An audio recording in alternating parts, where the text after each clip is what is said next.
Esse vídeo consiste numa exposição dos fatos observados durante uma viagem de campo por alunos do curso de História da Universidade Federal do Ceará. Objetivamos aqui expor questões e conflitos sociais que põem em xeque o papel do Estado democrático, que por sua vez propõe igualdade de direitos para todos, mas que na prática legitima situações de desigualdade no tratamento a grupos sociais pouco favorecidos, como os pequenos agricultores e camponeses de áreas que sofrem com a seca em favorecimento do agronegócio. Assim fazemos a pergunta: há justiça nas condições de vida a que esses povos estão submetidos? O trajeto da viagem consistiu na visitação de alguns pontos em diferentes zonas do Vale do Jaguaribe, sendo nossa primeira parada no Tabuleiro de Russas. Lá observamos, dentro de uma comunidade rural, a atividade da agricultura familiar no cultivo de diversos gêneros, e vimos especificamente como se dá o processo de beneficiação da mandioca, no qual moradores de todas as faixas etárias participaram numa forma de trabalho coletivo. Tanto trabalho, porém, não tem devido reconhecimento e respaldo social. Afinal, tratam-se de agricultores independentes que não têm tantas estruturas quanto grandes empresas agrícolas para distribuir sua produção, e assim se sujeitam a péssimas condições de venda e comercialização de seus produtos. E para piorar a situação, a água que chega a essas comunidades pelo perímetro irrigado do governo não é suficiente para suprir a irrigação no plantio de todos os lotes de terra que têm esses agricultores. Por exemplo, um deles, seu Eucílio, que entrevistamos, detinha 8 hectares de terra, porém só podia produzir em 4, devido à falta de água. E agora entra um dos pontos principais deste vídeo: a gestão e distribuição da água como expressões da desigualdade, pois será que todos recebem água da mesma maneira? Enquanto esses pequenos agricultores carecem de água para plantar, os grandes latifúndios e complexos industriais sofrem da mesma escassez? A administração dos recursos hídricos no Ceará é feita pela COGER, Companhia de Gestão dos Recursos Hídricos, que tem autoridade sobre a apropriação e distribuição da água no Estado. Tem fundamental importância no sentido de que deve organizar os recursos de maneira racional para que eles não acabem. Porém, é questionável o processo de distribuição desses recursos.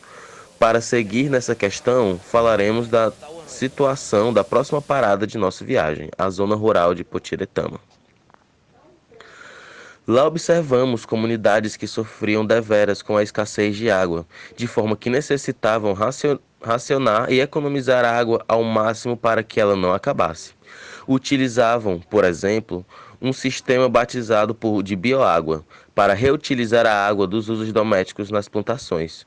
Tal sistema foi uma grande realização para resistir à escassez. Entretanto, demonstram precisamente a situação de carência a que se submetem esses povos e a insuficiência do governo em lhe prestar apoio. E enquanto essas comunidades sofrem com a escassez, dados a respeito da distribuição de água do aquífero Jandaíra, responsável por suprir a região, demonstram que cerca de 69% da água é usada em fruticultura irrigada, 22% na produção de camarão e somente 9% para o abastecimento urbano. Além disso, dos 20 maiores utilizadores de água do aquífero, 16 são particulares, isto é, são empresários ou latifundiários. Em meio a tudo isso, cabe o questionamento: alguns merecem mais água do que outros? Afinal, a água não é um dos recursos principais para a vida? Por fim, a última parada da viagem de campo foi na Chapada do Apodi, em Limoeiro do Norte. Lá visitamos o acampamento do MST, batizado de José Maria do Tomé, líder camponês que foi brutalmente assassinado por denunciar irregularidades feitas pelos proprietários e empresas rurais que se citou naquela região. A primeira questão que merece ser posta em destaque é que as terras da Chapada do Apodi tratam-se de verdadeiros oásis, em oposição às regiões que sofrem com a escassez de água, pois a construção de um perímetro irrigado possibilitou a abundância de água para o plantio.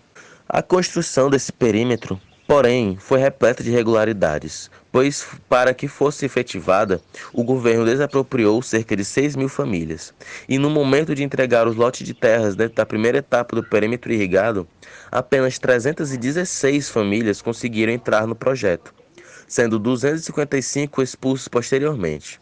ou seja, houve cerca de 81% de expropriação.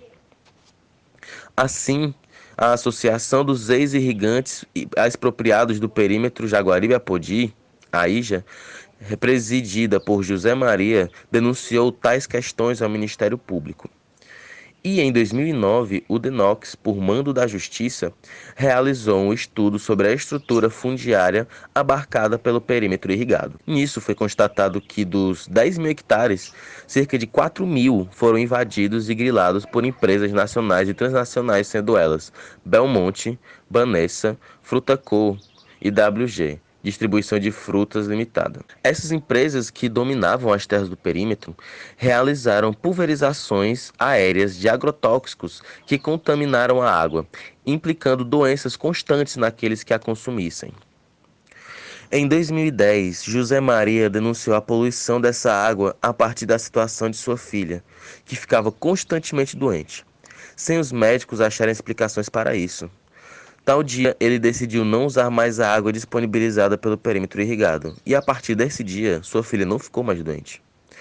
Assim constatou que a água estava contaminada, e o motivo de tal contaminação foram os agrotóxicos irradiados pela pulverização.